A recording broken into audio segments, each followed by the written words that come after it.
Welcome to the TryPod, where we break down the NRL every game, every week. From a punting perspective, we were cooking in round 21, 4-0 sweep on best bets. That makes us 41 and 30 for the season, 58%. And that is with the Raiders minor premiership bet pending as well. And that's into, I think, about $1.30. You've had setbacks for the Storm and Bulldogs with injuries or defeats. We'll get to that because I'm going to do a lightning recap of round 21, including the 4 best bet results. And I thought I'll actually do that after best bets in case I spend more than 5 minutes on that. Let me know your biggest takeaways from round 21. Yourselves, guys, are always really value and appreciate your company on a Tuesday night or whenever you do catch this throughout the week. And as I put up the best bets for round 22, guys, I think I've got 3. I'm going to put up the bat signal again because it's pretty hard to find bookies that want to sponsor a show that's genuinely winning and has people following it that are having great punting results. But I'm not going to make the show any other way. So that's just the predicament I'm in. If you value the show, if you value the best bets like what we just had around 21, right, and you happen to be watching or listening right now, you live in Australia, you're over 18, of course, and you are one of the few who don't have Dabble, I'm going to put up the ways you can contact me. If you are interested in getting an account this month, you can message Jacob Wynn on Facebook, TryPod_betting on Instagram, or TryPodBetting@gmail.com on email. I can't tell you publicly what I can do for you. You've just got to be someone interested in jumping on, and then you can talk to me privately if you are willing to do that with the code TryPod, and I can give you more information at that point in time, and then you do what's best for you. But it would help me. So if you're ever sort of sitting back thinking you'd like to help the pod, I don't ask for much help. But one thing we've always spoken about for 11 years, we've been very consistent, that you want multiple reliable bookies to provide you more opportunities to get the best price, get the best number so that you win more frequently than you possibly could if you just stick to one shop. And I hope that this show can go on so we can continue to give you best possible advice and best possible tips. Hopefully, it's been tough times, but if you are able to help, then reach out to me and let's chat. And with that, let's talk about round 22 best bets, and you can let me know in the comments what you think of these. I am going my Fins minus 1.5 at $1.90 over in New Zealand. Now, that is on Dabble, and I just think the Dolphins are the better side, as good as New Zealand have been this season, notwithstanding the loss last week. With the personnel available and some inclusions coming in for the Fins who are off the bye, I think that they get the win over New Zealand. It's a really important game for my Fins, who are either 7th or 8th, but right on the precipice of top 8. Of course, it's important for the Warriors too. I'll get into it, but I think the Dolphins should be a more significant favourite. Then I'm going later Friday night, Broncos to win both halves against the Bunnies, and that's $1.82 on Ladbrokes and Neds. Broncos, big slip up at home to Para, and now you're in a similar spot. You're a 3-try favourite at home. The Bunnies are decimated, and we'll get into just how bad, how dire it is for Souths, whilst Brisbane's full strength. So I think Brisbane won't take Bennett's boys lightly there. $1.82 to win comprehensively, to win both halves. I mean, you can theoretically win the game by 2 points, or you could win the game by 4 points. You could win both halves. If Brisbane's up big at halftime, I'm still going to be pretty confident that Brisbane continues to roll. So that's my favourite way to play that one. As Luke says, did the Fins flip to favourites? Funny you say that. Yes, it is a flipped favourite. Luke, about half an hour ago, you could still get plus 2.5 on the Fins at 365, but they were asleep. Everyone else had moved the Fins into favouritism. And I was going to tip the plus 2.5, but it was available now. But I check at the very last second. I only give you guys what is still on the board. And I've already seen someone comment this. You picked it. It was Peter. He said, best bet Chook's line. Yes, I'm going to take the Roosters plus 2.5 at $1.90 on Dabble, on Ladbrokes and Neds against Manly. I'll rate the Roosters. They've let some results slip. It could still be very costly come the end of the year. And as you know, I'm not that high on Manly. And we won very well against them last week. And Manly's had their moments for sure. But it's a good test of my hypothesis that I think the Roosters are the stronger side. And I'm getting 2.5 points in a game where I think the Tricolours should be favourites. So that's how I see it. Of course, we get into a greater detail with each best bet and each game. Before I jump into round 22 then, let's go lightning round because you can already see it on the screen. So we won our first best bet of round 21. We had the Roosters first half line. We were getting 2.5. In fact, the Roosters led by 2 or 4 at halftime. I mean, we did need a late try in the half off a spilled kick. So I would say we got a good dose of luck there. But really, this was anybody's game. So I was on the right line of thinking. And yes, Jerome Hughes got injured, but he did get injured second half. So it didn't help my best bet in any way. And I thought at the point that Jerome Hughes was out, and other reasons why I was on the Roosters was no Pappy, no Munster. I thought the Storm were buried there. At one stage, I think it was an 8-point lead to the Roosters. But the Storm came surging back. Tupou, usually so reliable. He spills that put down that probably was the difference. Harry Grant, masterpiece, and a huge win for the Storm, despite the fact that their reigning Dalian medalist had to go to hospital. But the news is as good as it probably could have been, with a bad dislocation but no break or structural damage. And they're saying Jerome Hughes is out. What's the latest you guys have heard? I've heard around 5 to 6 weeks, it looks like, which still means he can be part of that, finals campaign. Then on Friday, another best bet winner. We had Cowboys over 4.5 tries. The Cowboys had 5 tries by half time. So we're winners at Oranges there after 40 minutes. The final score 38-32. So I pretty much did nail that handicap, saying 2 teams that essentially their season was over the week before, and they're just playing a different brand of footy now, and not as much care factor, and just letting it loose. And that's how you get sort of 70 combined points. Same old story for the Dragons. Close, but no cigar. Then this was a surprise, and I admit when I'm wrong. I mean, I was close to Brisbane 13+, right? And I'm happy I left it alone because it felt a little bit too square, and you felt that Para could get a bump from Moses back, and boy, did they. But to get the win, I did not see that coming at Suncorp against essentially a full-strength Brisbane. And that's why I'm betting on Brisbane this week, because I don't think history is going to repeat here. But this was a wild game. Parramatta so brave, and then Brisbane thinks they've won it at the end. The try is awarded after the kick in behind from Shibasaki spilled. My heart broke for Papali, first start at fullback, and he had a great game.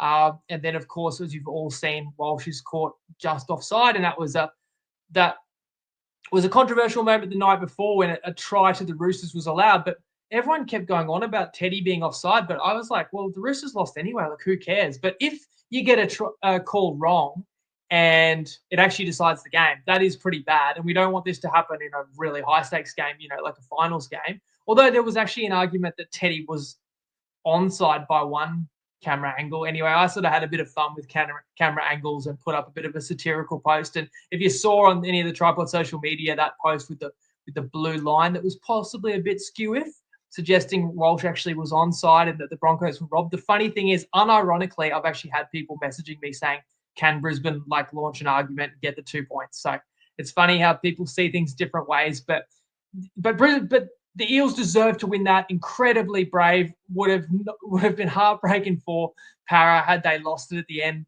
The Eels got the reward for coming in and fighting when on paper they had no right to be in that match. And you can say similar about the Titans the following day. I did warn you, New Zealand fans, that this is the kind of game you let slip. I don't know why.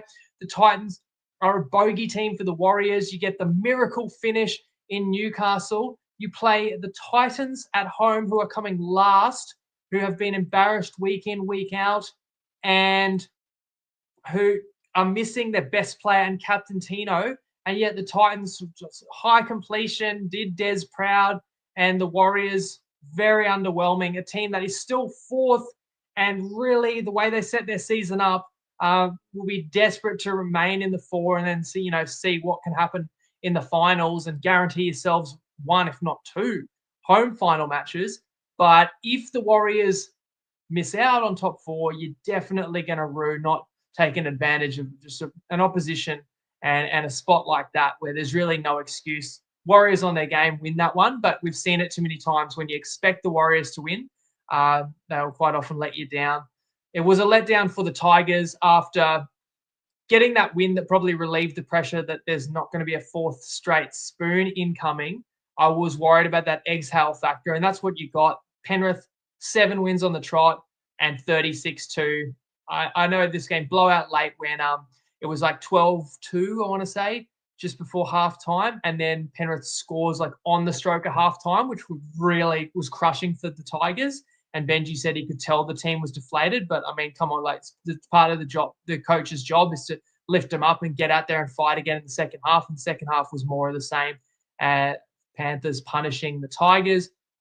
Saturday night, another like fair surprise and nearly an upset. Sharks were playing with their food a bit, I thought, at 14-12, just refusing to sort of put the bunnies away, and it ends up getting really tight late, though. Cronulla does still get the win at Gosford, and I didn't have a play on that one. So far I'd had 2 plays and we had 2 winners, and then on Sunday we had the back-to-back winners with the blowout games. Raiders 44-18. Now, fair play. This was 18-all at half-time. I thought that the Knights would have been disappointed to give up a try with 90 seconds to go in the half, but then an intercept out of nothing and suddenly it's level at the break. But you know what? I did kind of say that in my preview that the best I could see Newcastle doing would be fighting tough for 50 or 60 minutes, and I could still see the Raiders winning by a couple of tries. We laid 12.5. Well, we laid 13.5 as the best bet, and the Raiders won the second half 26-0. So comfortable enough. Similar story to Raiders Eels the week before. We also did lay the points with the Green Machine, who sit top of the ladder. And then Bulldogs 42 destroyed the Seagulls. Again, it was probably closer in the first 40. What was it? Was it only 12-4 at halftime? But then just a procession second half, and the best bet was Bulldogs minus just 2.5. And that line did not make sense to me. We didn't overthink it. We laid it with the Bulldogs. And that's as easy as you like way to sweep the week. Let me bring in some of your comments. I mean, the other one is Olakuatu getting injured in that game, re-injuring his shoulder, but I was going to bring that up when we do preview the Manly game, where I'm going best bet against Manly again. Colt says, Hughes aiming to be back on the eve of finals. Luckily, no surgery gives him a chance. Adam, what's the motivation for Raiders at this point? I would say you want to sew up the minor prem. Now, a more savvy or experienced premiership contender might say there's no difference between coming first or second as long as you're at home first week of the finals. But actually, that's not true this year, because if the Warriors get in fourth, you'd definitely rather host the Warriors than host, take your pick, Bulldogs or Storm. So the motivation for the Raiders is they definitely want to secure top spot. And the Bulldogs and Storm are, for the most part, going to keep winning, right? And there's I think it's still only a 2 or 4 point gap. Oh, I won't go searching. Someone tell me how far ahead are the Raiders at the moment? They're either 1 or 2 wins ahead. Like you let one slip and suddenly you've got somebody else nipping at your heels. And as Luke says, the Raiders haven't won a minor premiership for 35 years. So that was, 1990 or 91. And did that Raiders team go on to win the Prem as well? Like that, obviously the Raiders had an amazing team in the 90s. Colt, Eels were the better team, deserved it. Totally agree. More Warriors on the Gold Coast than in New Zealand, which is why they're the bogey team. I've got my theory on that as well. I was going to bring that up later too. Bunnies team total unders looks good. Well, yeah, and the way I'm playing it is just going to be Brisbane to win both halves. Raiders cover more frequently when they are even at halftime. Like, it does still blow my mind that I was on for a best bet the Raiders the day they were up 20-0 at home and they actually lost that one, and yet they can win games by 20 or 30 when they're down. But that's been this season to a degree. The Titans may never lose again. And the sad thing is, if the Titans didn't lose again this year, they still wouldn't make the finals. Tigers supporter, hurt to watch that. Dragons at home might want it more than Raiders this week. Look, that's a fair comment, Adam, and I'm going to get to that game. Raiders win the comp this year. They're the only team that's won games multiple ways. Luke, 1990, pretty sure, or yes, that the Raiders won. And Corey, thank you. The Raiders are 2 wins ahead from the Dogs. And I'm pretty sure, confirmed to me though, are the Raiders 2? They might have 2 more wins than the Dogs, but the Raiders have an extra bye coming up. So am I right in thinking the Raiders are only 2 points ahead of the Dogs? Because I did sort of mix that up when I gave out that minor premiership bet, but we're still in a great position. And the Raiders and Dogs also both have like a really similar points differential. So if the Storm gets level with the Raiders, the Storm would actually finish higher. If the Raiders and Bulldogs are level, it's going to be like a coin flip, and that's where winning some of these games by a big margin correct, Corey, as in it's only 2 points. So there you go. If the Raiders lose, the Bulldogs could be top of the ladder. Am I correct in saying that? Let's get into round 22, guys, and we can touch on some of those teams again. The first game of the round is Parramatta against Melbourne at CommBank. And thank you for confirming, Corey. Yeah, Raiders are only 2 points ahead of the Bulldogs at this stage. One other factor with the reason the minor premiership bet is really good, though, is the Dogs and Storm do play each other in a couple of weeks. So obviously, I said for the most part, Melbourne and Canterbury will keep winning, but they can't both win that game. So that's going to give Canberra a good chance for separation. And you look all the way to the end of the year, maybe the Raiders would like the luxury of being able to rest in the final game with the minor prem already sewn up, and then you can just, go balls to the wall for the finals. All right, I could obviously just riff easily for another 15 or 20 minutes, but how about we go game by game? So we have Storm as a 10.5-point favourite here on the road. Both of these teams had narrow wins. Parramatta got their halfback back into the team, which was, of course, pivotal against Brisbane, and select the same side this week, although Tuolungi is in the reserves because he's eligible to return from suspension. So Melbourne lost Jerome Hughes, as you know. However, Munster is back from personal leave, and Pappenhausen, who's had this calf complaint, returns at fullback. Wishart is the halfback. Liero is going to get a post-origin spell with Kamikamica named at lock, as you can see there. Parra, very brave. Again, avoid that heartbreak. Like, that could have rattled Parra, but instead they get the reward for 80 minutes of incredible effort in Brisbane. And it shows that the former Storm assistant Riles is having an impact. To get a result like that when you are down on troops against a talented Brisbane that was flying. But I want to say as well, the Storm were incredibly impressive against the Roosters, okay? And I do want to actually just go for a sidebar here. Straight after the game, now, mind you, a lot of us thought that Hughes was out for the season. When he did his shoulder, and he was in incredible pain. And then they said, no, they couldn't even get it back in. He had to go to hospital. And often that does mean structural damage. And the longer it's out, the more complications, right? And all of us are thinking, wow, everyone had to agree the Storm were the rightful premiership favourites. They might not be top of the ladder, but they're most likely to win the comp this year. It's, I wouldn't go as far as say it's their comp to win, but they're the strongest side in the competition. I don't think you had much sort of debate about that.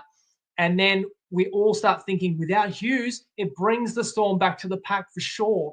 And it does make it a bit more open. But I heard multiple pundits and experts say, if Hughes isn't back this year, write the Storm off. You can put a line through the Storm. The Storm can't win without Jerome Hughes. And I just think if anyone said that, or for those who did say it, you are insane. I mean, this team was down 8 points against a really good Roosters that needed to win at Allianz with no Pappenhausen, no Hughes, no Munster, and still came back and won that game. You've got Wishart, who's the best backup half in the comp. You've got Harry Grant that was phenomenal. Now you get Pappy and Munster back in. Like, of course, without Hughes, they're not as good, but to write them off and say they can't win the comp, and now it's sort of maybe a moot point because Hughes, the injury wasn't as bad and he should be back for finals. And the Storm were $2.70 to win the premiership. Straight after the injury, they went out to $3.50. Then when you heard it was only going to be 4 to 6 weeks for Hughes, you still could get $3.50 about the Storm, which I thought $3.50 reflected he's not playing finals, but you could actually, that just shows it's not a perfectly efficient market. You can still back $3.50. I looked again today, the Storm's back into $3.10. And that's in a weekend where like Penrith looked awesome, Bulldogs looked awesome, Raiders looked awesome. Okay. But yeah, for those who were saying no Hughes, no chance for the Storm, I mean, you tell me which other team is clearly better than Melbourne and would definitely beat Melbourne in the finals. You can say other teams have a chance against them, but writing Melbourne off, I thought was crazy work. I mean, I don't want to name and shame people. I mean, Hindy said it straight after the game on Matty Johns. Maybe that's the emotion of it being straight afterwards. But several others I heard as well. Okay, these two, Parramatta and Melbourne, they met in round one, and it was a baptism of fire for Riles. I think Melbourne put on over 40 in the first 40 minutes from memory, right? So first half alone was like 44-4. But I do look at the Eels as, are they one of these teams that's sharp to back for the back end of the year because they're going to be frisky, because there's no weight of expectations on Para. They've had an injury ravaged campaign. They've got a new coach. He's going to be there next year, so everyone's still playing for him. Everyone's still striving for improvement, and the team is pulling together. But meanwhile, the market's mostly written Para off because they languish, towards the bottom of the ladder. And those are sometimes the sides that you actually just you want to back late in the year because it looks like they've got nothing to play for, but they actually give great effort. That's the argument for Parramatta. Then you look at Melbourne, gave up 30 points last week. Bellamy hates that. Would they be more defensive-minded this week, perhaps? But to be fair, if you look a little closer, the Roosters had 5 tries. I think 4 of them were from kicks. So I suppose you can focus on your kick defense, but there is a little bit of randomness that comes with that, especially a couple of them were fumbled kicks. Last week was a rare occasion where I faded Melbourne.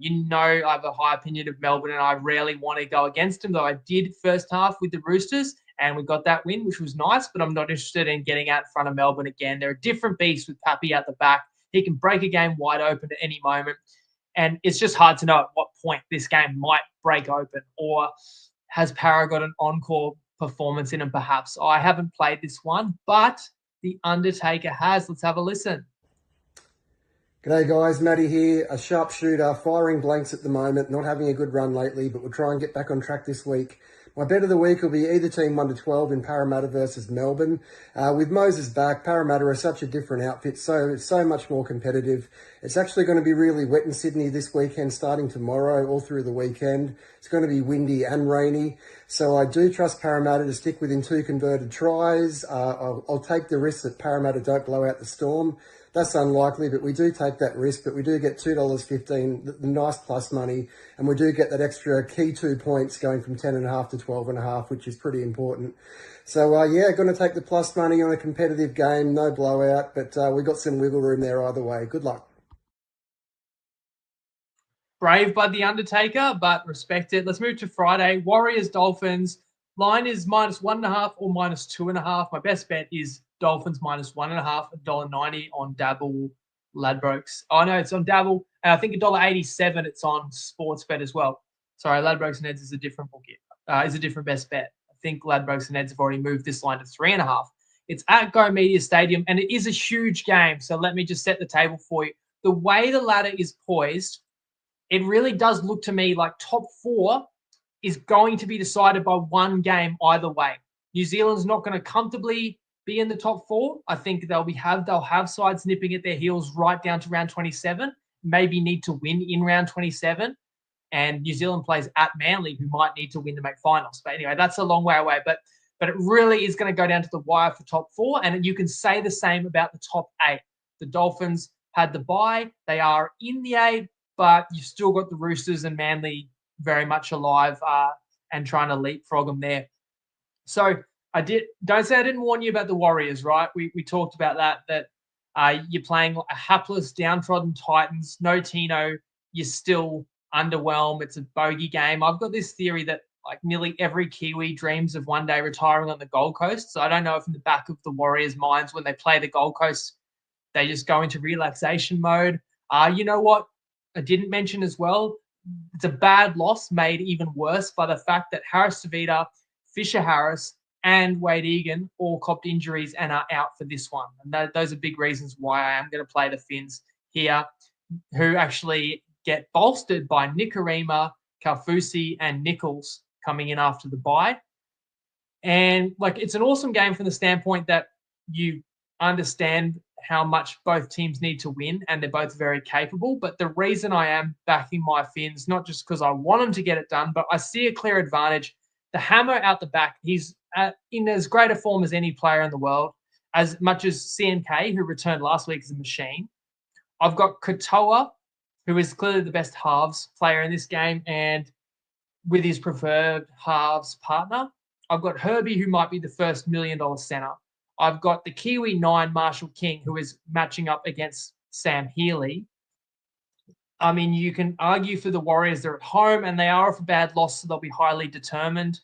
But one of the advantages for the Warriors playing at home is the travel for the opponent. When you've got an opponent like the Dolphins who are off a bye and don't need any time this week attributed to recovery, it's not really too disruptive to have a travel day. or a half day for travel. So, look, I think the Dolphins should be favoured. I actually think they should be favoured by more than 1.5, which is why I've played it as a best bet. And it could be very tight late. It could be in the balance. And I think the sharper halves get it done for the Dolphins. I'm sure I'll meet some resistance in the comments. Do you see the Storm making the grand final this year? Yes, I do.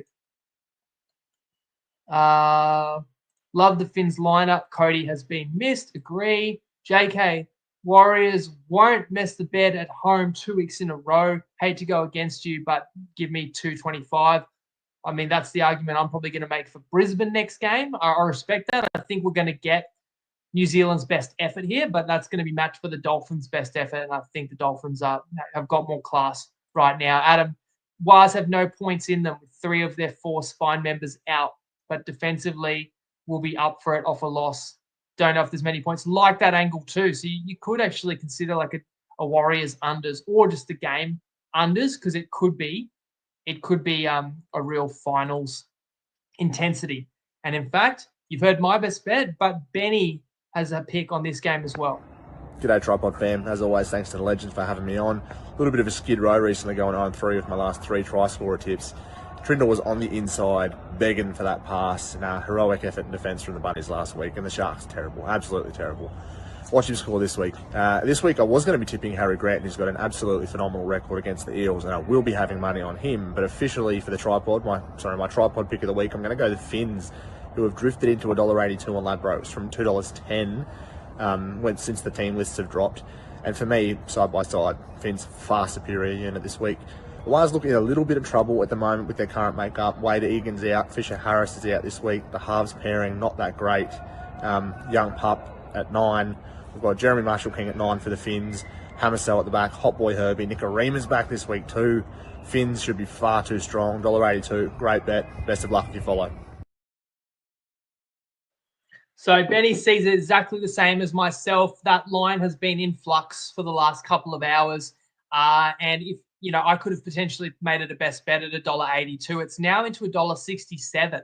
So I would suggest you play it my way, which is minus 1.5 at $1.90. So you actually get 8 cents more than Benny's play, but you do risk the field goal win, because obviously like $1.82, that was probably available an hour or 90 minutes ago, but unfortunately, and I tell the guys to tip it after team lists, but I'm not sure if people weren't expecting Fisher Harris to be ruled out. We knew Egan got the concussion. So I think that the Fisher Harris news maybe has caught the market by surprise. And that's why we did get a flipped favourite. But I think rightfully so, the Dolphins should be favoured yet. And then my next best bet is on Brisbane, which is the TV game or Channel 9 game on Friday night. Brisbane's a 15.5 point favourite. Both of these teams, Broncos and Souths, lost by 2 points last week. South's slide is now at 8 straight games. Does everyone remember? I actually tipped the Bunnies for the wooden spoon pre-season, and then they went out won 3 of their first 4. Right? I wonder what price they got out to in that market. But on the back of 8 straight losses, and the Titans won last week, the Bunnies at $3.40 for the spoon. Brisbane had won 5 in a row. Of course, that streak was snapped, which does really hurt the Broncos' top 4 hopes, but not completely dashed yet. Speaking of hurt, you couldn't help but notice Haas in major discomfort yet again, and that's even after getting a rest. Madge downplayed it, but Madge loves to see these guys suffer, I feel. So I'm concerned, if I'm a Brisbane fan, about what Haas is able to produce for him in the home stretch. And of course, to win finals games, they need him to be massive like he was in Origin 1. Brisbane's only change, Haas is in there again. Brisbane's only change is both wingers. Cobbo and Mariner are in for Karapani and Arthurs. So I'll get to South. Someone's asking about White and Soap. So South's shocking injury run has continued. Totola hurt himself in the act of scoring with 2 minutes to go. Footy fan has rightfully questioned, why is White in there at 6? Isn't he suspended? So White has been named because he's fighting the charge at the judiciary tonight. That's another reason why I'm playing Brisbane as a best bet. I feel like the line is more so factoring Whiten in, and I think the line will increase even further if Whiten loses that fight. And I haven't read too much into the case. Give me your opinion in the comments, guys. I mean, I saw the shot you put on. I'm trying to remember now. Was it on Rudolph? It's one of those ones. It's a big collision. And if you want to find something illegal in it, you can potentially say, like, there's an argument it was a shoulder charge, right? But then there was maybe a partial wrap with the left arm. And sometimes when two players just come together with a lot of force, like, it's really hard to make a wrapping action. And I've also you've got to acknowledge that Whiten got 10 in the bin at a pivotal moment. So he's already been punished partially for the hit. So Benny, I trust Benny's opinion, says Whiten will be suspended for sure. So I tend to think he will be as well. I wouldn't be going against Bunnies if I think he's going to get off, but I'm not certain either. But that's the explanation there.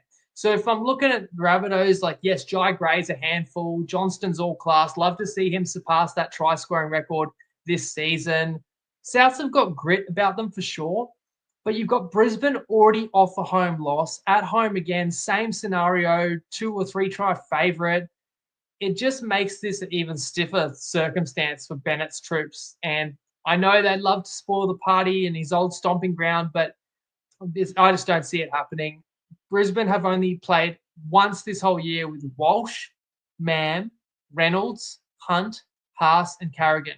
And that was last week, and they lost. So you've got them all available again. Anything but a comprehensive Brisbane win would surprise me. So I'll bet on that outcome being the case.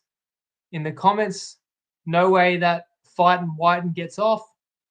Dargans, Eels, Knights, Bunnies, all on 6 wins. Titans on 5 wins. Bunnies, Eels, and Souths all points differential within 4. So that's still up for grabs, that wooden spoon, which is something interesting, I suppose, for teams at the bottom of the ladder. Agree with the Brisbane best bets. Souths are cooked. Does Hunt work in this team? I mean, you've got to play him at 9, I think, for the highest ceiling for the side. You've got Walters that adds a point of difference and some utility off the bench. It's the right lineup. You can imagine it will take a little bit of time for these guys to gel because they haven't all been on the park. But I thought Brisbane was going to win well last week, and I didn't play that. And now I'm even more confident this week, confident enough to make it a best bet. Let's move to Saturday. It's Titans-Panthers, so I'll update the website that you can see on the screen. Panthers are minus 12.5. We've got the hottest team in the comp facing the 4-time premiers. Well, not quite. All right. The Titans did win last week for Dez's 500th. In some ways, does that infuriate you as a Gold Coast fan? You see what the team's capable of, even without, like, Fafita, without Tino. Why are they so underwhelming so many other weeks? Randall is out, but Verrill's in. I said before, hottest team in the comp. Because in my mind, that's Penrith. But I've got to say, I think the Raiders have won more in a row. I think the Raiders have won 8 or 9 in a row. I suppose the Raiders have had a lot more tight wins. Penrith's in 7th heaven, second longest winning streak in the comp. They were in wooden spoon position and now knocking on the door for the 4. Liam Martin returned from injury last week via the bench, where Penrith demolished West. This week, that is the only change, that Martin is starting.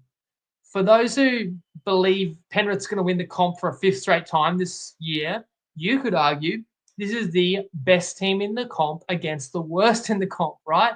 I mean, Penrith's basically full strength. The Titans lost Kinney very early in the year. He was their best player last season. Tino is out.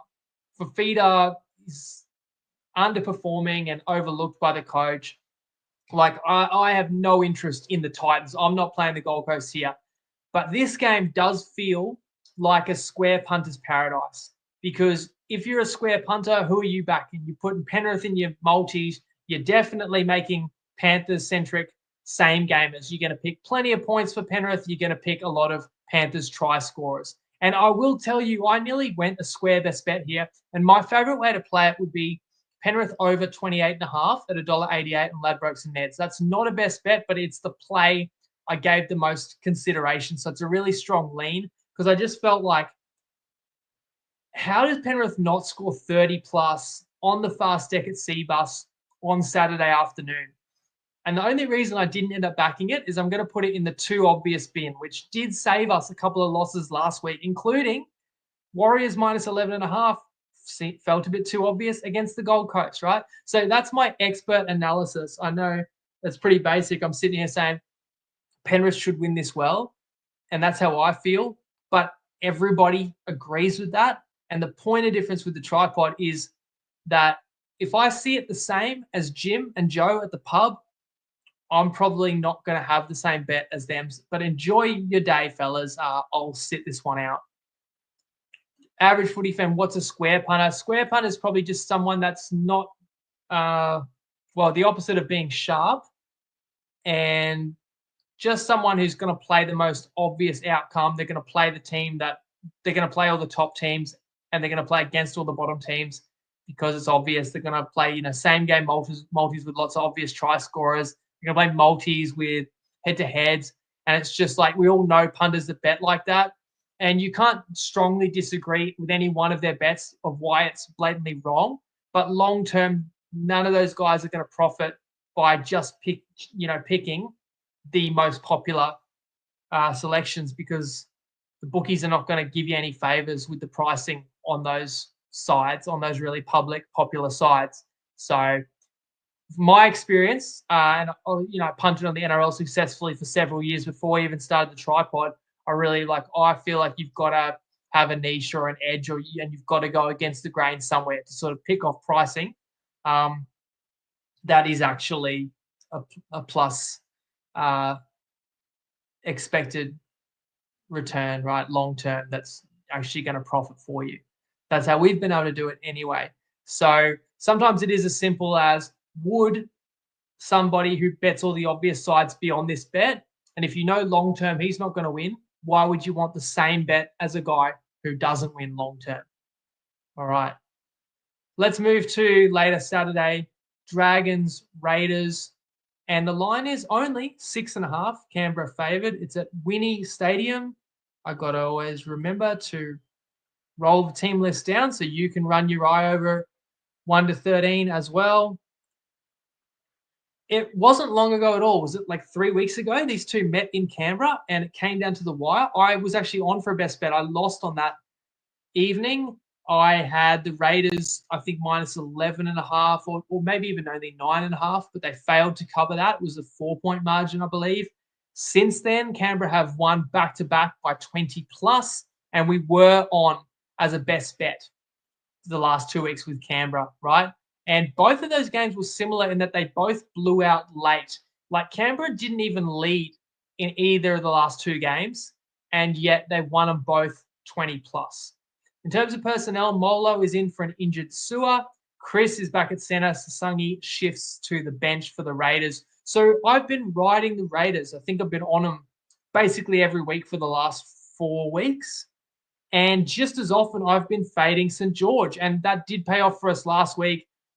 St. George didn't cover the line in Townsville. I actually played Cal's tries over, which was even easier because we won that before halftime, whereas the Dragons could have covered late. That obviously came down to the wire, a 6-point game. So my perspective, the way I evaluate these teams, I've liked the Raiders nearly every week in the recent run, and I've been against St. George thinking that the market overprices them. I'm hardly going to like St. George in this game, right? So I'm definitely not playing the Dragons. So why don't I play the Raiders? Well, it's pretty damn obvious, again, of a side, I have to say. If you did win money in the previous game on Penrith against the Titans, you probably rolling that money straight into the Raiders. So I'm just trying to figure out how the Dragons win this game. Who are the Dragons looking to turn the tables in this one? I'm pretty sure Val Holmes was still playing 3 weeks ago, and he's somewhat of a match winner for the Dragons, and was the goal kicker there, was the only Origin player. On paper, you can only side with the green machine here. So I'll try and argue for St. George. They're at home. They are a side that typically fights very hard. Canberra could be in cruise control. Someone brought up motivation for the Raiders, but I would say, yeah, you're only 2 points ahead of second, and you definitely want to, be able to control your destiny and keep the other contenders at arm's length. So I strongly considered -6.5. I've mentioned Starling before. He's having a career season, and then if you take Starling off, Paddy's coming on. He's a star in the making. You've got Weeks getting better and better each week. It's a reluctant pass for me because it is, again, it just feels a bit too public. And for all the reasons I just explained, basically, of why I'm not playing Penrith, I'm not going to play the Raiders against the Dragons either. But sometimes the easy ones and the obvious ones do get up as well. So you let me know how you see this. Like, is that a fill-up playing the Raiders, or am I missing something? So several people also reckon that line is a little bit fishy for the Dragons. I mean, I know that the Dragons did beat the Storm at home earlier this year, but I felt like potentially there was a little bit more firepower for St. George back then. It is a suspiciously low line, and I have been against Dragons nearly every week and on Raiders, so maybe I should just continue that. But because the Raiders are off a couple of big wins, I feel like the markets should be catching up with them. So again, bookies aren't trying to give away any easy money here, so I'll move on because I have got a best bet in the next game. Comment: Raiders were as high as $1.55 before teams. I don't understand. How is the line -6.5? Feel like Dragons could chuck it in or shake off the shackles and play free-flying, fun, careless footy. I could definitely see that as well, Siebes. You've got a team that's been fighting really hard every week and falling short. One of these weeks, the Dragons will fall totally flat and get blown out by somebody. But you also saw last week that to get the best out of some of these players, they're just being told to express themselves and to not die wondering. And they did still score, 32 points on the road last week. Ryan, I'm taking Raiders second half alt lines. Yeah. So, a game like this, the Raiders are only going to be a 3.5 point favorite in the second half. And you could magnify that and play like a -9.5 or a -15.5 second half. The Raiders have won the last two second halves by 4 tries. So they're running over the top of teams. And Saturday night, that'll be my third and final best bet. It is another big game. It's Seagulls Roosters at 4 Pines. And the line is 2.5 everywhere. So just to remind myself, Dabble, Ladbrokes, Neds. I think it's 2.5 in other places, but it might be slightly under $1.90. It might be like $1.85 or something. So Manly came back to earth after 3 in a row. They had that outstanding win versus the Storm, but then a week later, you get destroyed by the Dogs. Now, what do you make of Seabold rolling the dice with Hamole and his justification that the training staff, the medical staff said it was only a 90% chance of re-injury? This is this is just about your best player. Obviously, on his day, it should be Turbo, but Hamole is the best forward, young star, cornerstone of this club. I can only assume that Siebes misspoke.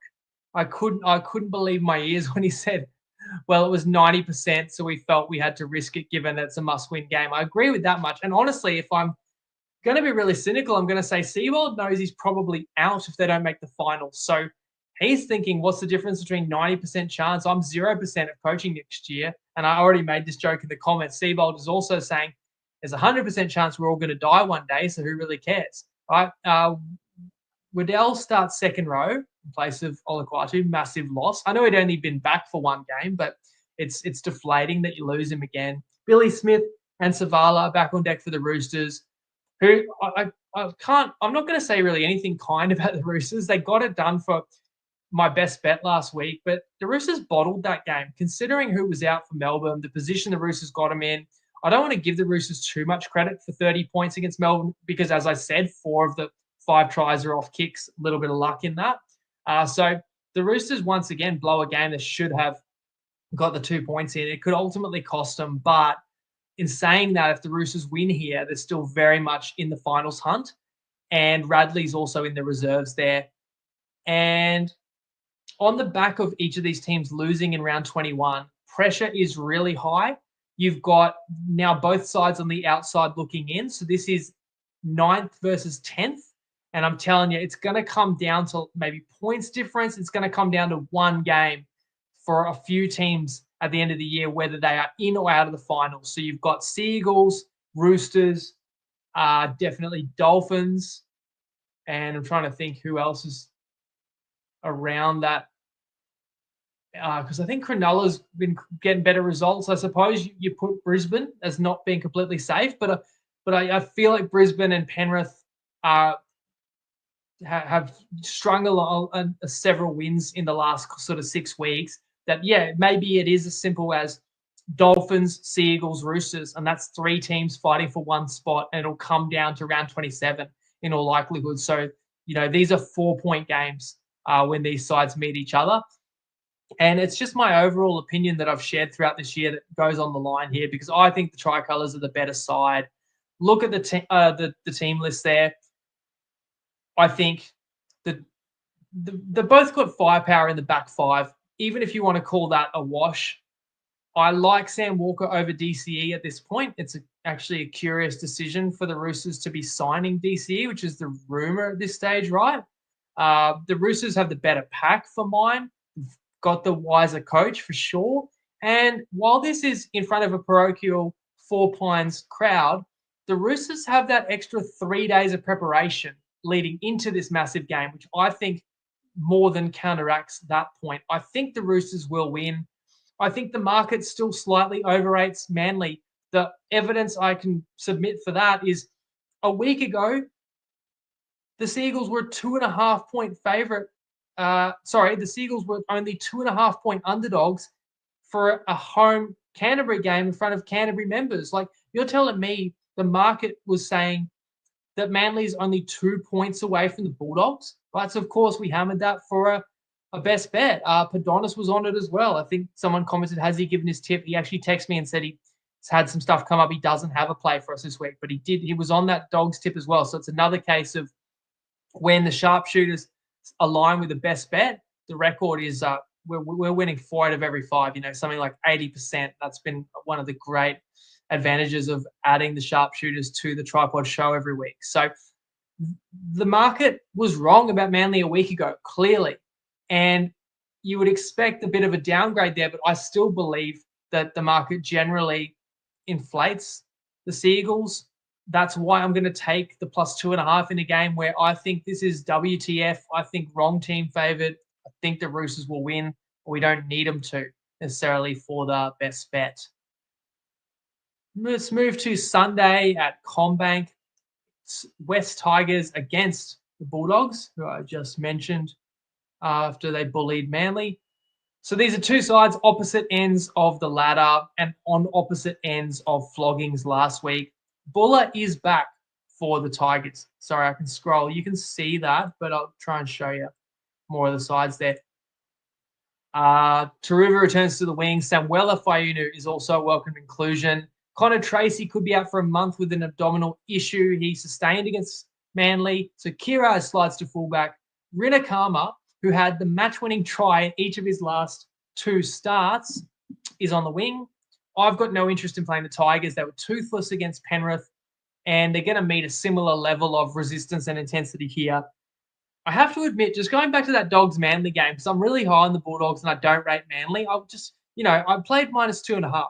Of course, I want the best bet to win, but I would have loved the Dogs to just win that by a try, and rather than a total romp, so that people kept respecting Manly a bit more and maybe kept on questioning the Bulldogs. You sort of, that's getting very greedy, but like I prefer, even though I could say, oh, it makes me look smarter and makes me look even more right, I'd way rather the best bets just narrowly won each week, so that the value could maybe sustain a little bit longer. I don't want to hit you with that O word again, but it's an obvious favorite that I can't really knock. If I'm going to try and argue how the Tigers win or keep this close, I'm going to say, yeah, they're a lot better with Buller back. You got Luai, you got 3 Fayunu brothers, you got 2 May brothers now, you got Appy, Dewey. I quite like at 13 there. That's a fair bit of X factor. And when you have players like that, they can create something out of nothing. They can put on a slick play that you're going to need against an elite defensive outfit. And they could make this a decent game, but I could just as easily see more of the same from the boys from Belmore as last week, who are pushing for top 2 because they want to avoid a trip south, whether that's to Melbourne or to Canberra. And you would expect the Dogs take care of business. Although Luke says West would be the only way I could go. Ryan says I could see it being close for 30 minutes. So with 11.5-point line, if you like the Tigers, yeah, maybe you wait around and see if that gets to 12.5. That means you'll get a 6.5 first half, which could be a strong angle. One game to go. Sharks, Cowboys, 4 p.m. Sunday. Let me slide down to that on the screen. So it's a Shark Stadium, and these sides both won narrowly last week. Cronulla are a 7.5-point favourite over North Queensland. 2 big inclusions for Cronulla after that tight win in Gosford. Nickera and Talakai are returning. Clifford is in for the Cowboys, who won that shootout over St. George. In terms of the latter implications, Cronulla are quietly going about their business. You may not have realised, after a lot of people sort of wrote Cronulla off mid-season, that the Sharks still have a real shot at top 4 with a very manageable draw against teams like North Queensland, who might not have much to play for. As for the Cowboys, I said a week ago they're essentially dead, but they probably don't feel that way because of the tie that the Cowboys got. And the Cowboys, I think, now have 7 wins. If they win the final 5 games, 12 wins and a draw probably sneaks you in. So I mentioned, I think the final spot in the 8 comes down between Manly, Roosters, and Dolphins. But the Cowboys are mathematically still in it. Let's put it that way. So they're on the tightrope, which could make this a desperation game for the Cowboys. And I'll go a step further and say you still have Drinky, Purdue, Dearden, Robson, Nanai, Cotter. I'm not going to write the Cowboys off for this game. But, of course, I hold Cronulla in high regard too. And I think the bookies do respect the Sharkies. A week ago, Cronulla was a 13-point favourite and only won by 2, but still come into this game as a 7.5-point favourite, which is about right in my estimation, because the Sharks are at home and definitely have the far superior pack. And I think that should see Cronulla win by at least 1 try, perhaps crack the Cowboys late and extend that margin. But I didn't have a high conviction in that game, so that's where I'll wrap it. Cole says Dogs 13 plus, Tigers are woeful and self-destruct. And look, I could dwell on a few more comments there. Ryan says he's staying away from Sharks Cowboys, but we've gone a strong 53 minutes. Somebody did ask me to do a section on futures betting, and I have been playing with the ladder predictor, but I already felt like we had a bit to get over tonight, and I did want to put out that call to action again. If you are in a position where you've been considering dabble for a little while, but you haven't pulled the trigger yet, just getting in before the end of July could be advantageous and could help the pod out as well. So let me put those contact information on the screen, and once again, and let me leave you there, guys. Let me know what you think of the 4 best bets. Let me know what you find to be the best play of this weekend for yourself. Enjoy your week, and I'll be back in 7 days to break it all down again. Cheers, guys. Lego.